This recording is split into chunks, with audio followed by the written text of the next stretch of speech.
What are some psychological life hacks you can do to give you an advantage in situations? If you get yourself to be really happy and excited to see other people, they will react the same to you. It doesn't always happen the first time, but it will definitely happen next time. I learned this on here a few years ago. For anyone in customer service, or works for many different situations, but CS is a big one. Put a mirror behind you at the counter. This way angry customers who approach you will have to see themselves in the mirror behind you and the chances of them behaving irrationally lower significantly. No one wants to see themselves act like a d-head. My personal favorite is when people are angry at me. If I stay calm it'll get them even angrier, and be ashamed about it after. If you're in a group meeting and you suspect that someone in there might come after you about something, sit right next to them. They were hoping that the group would provide some sort of herd defense, but if you're right next to them it can't be anything other than personal. This tends to make them back off, or at least substantially temper what they say. Source: had a job with a huge target painted on my back for years. If you ask someone a question and they only partially answer, just wait. If you stay silent and keep eye contact they will usually continue talking. My boss does this. Making excuses for being late was brutal. Me: I'm sorry I'm late. Car trouble silence. And terrible traffic silence. I overslept silence. I'll work late tonight. Boss, I own you. Pay attention to people's feet. If you approach two people in the middle of a conversation, and they only turn their torsos and not their feet, they don't want you to join in the conversation. Similarly, if you are in a conversation with a coworker who you think is paying attention to you and their torso is turned towards you but their feet are facing in another direction, they want the conversation to end. The moment your alarm wakes you up, immediately react by sitting up, pump your fists and shout yeah. When you first meet people, try to notice their eye color while also smiling at them. It might be because you look for a second or two longer, but all I can tell you is that people really respond to it. For interviews I recommend altering your psychological state beforehand. Tell yourself, I've known these people all my life. We're old friends catching up. I can't wait to see them. Visualize the experience. Shaking hands, making eye contact, having conversation. What things can you not to wait to tell them? Hold an open pose, stand with your legs apart, hands on your hips, and shoulders back while doing this, and smile. This may sound cliche, but you are in charge of your own psychological state and the power of suggestion is strong. Foot in the door phenomenon. People are more likely to agree to do a task for you if you ask them to do something simpler first. Gradual commitment is a crazy thing. I've seen it happen and there is nothing you can do. The physical effects of stress. Increased breathing rate, heart rate act, mirror identically the physical effects of courage. So when you're feeling stress from any situation, immediately reframe it. Your body is getting ready to do courage. It's not feeling stress. Chew gum when you're approaching a situation that would make you nervous, like public speaking or bungee jumping. I can't remember where I heard it, but apparently if we are eating something in our brains trip and it reasons I would not be eating if I were danger, so I'm not in danger, has helped calm me a few times. When a group of people laugh, people will instinctively look at the person they feel closest to in that group. Read: wanna know who wants to bone who? Look at who they look at when everyone laughs. If someone else knew this trick and looked at you to see who you were looking at and vice versa, you would both think you liked each other. If you publicly pass audible gas, close your eyes so no one can see you, or fist pump and say boom. This way people will think that you are not embarrassed about farting in public, and perhaps it is they who are wrong. Don't get physically pissed off at inanimate objects.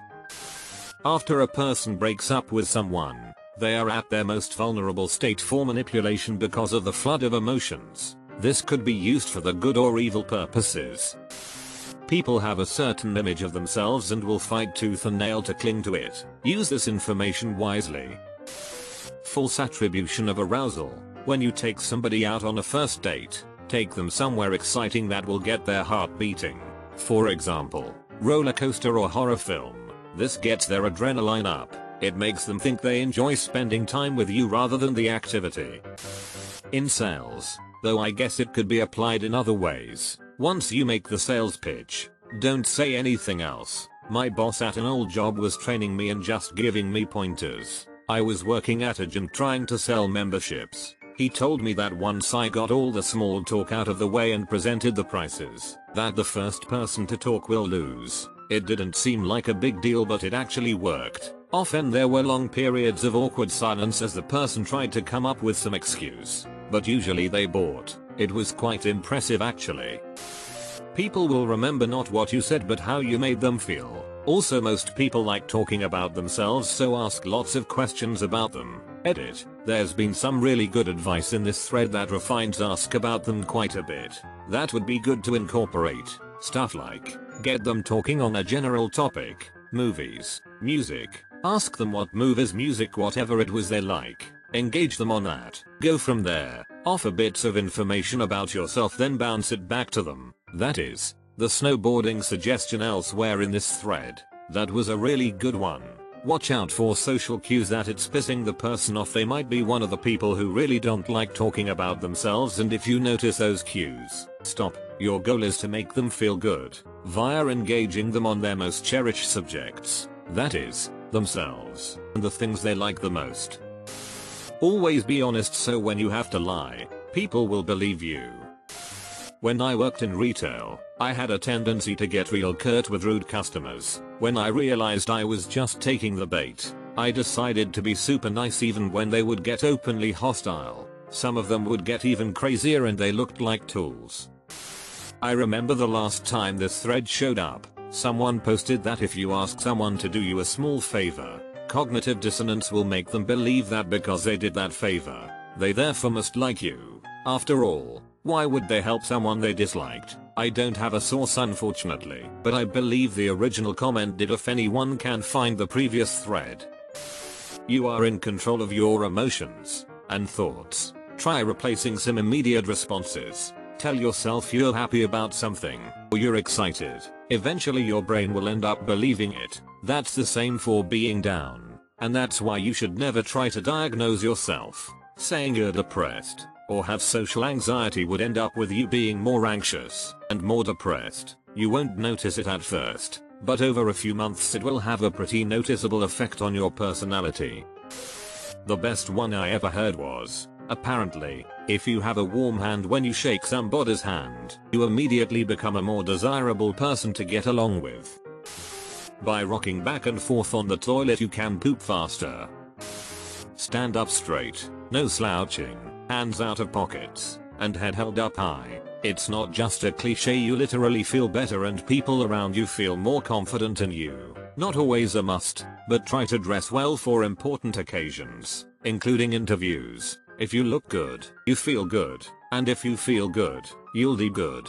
In a negotiation setting, always start by anchoring, meaning start on a more radical extreme end of what you expect to get. That way, you and the other side can work to that result, rather than you locking yourself out of it. Avoid saying I think, and I believe unless absolutely necessary. These are phrases that do not evoke confidence, and will literally do you no good. When playing a game of cards with casual players, mutter to yourself the exact opposite of what you want to happen.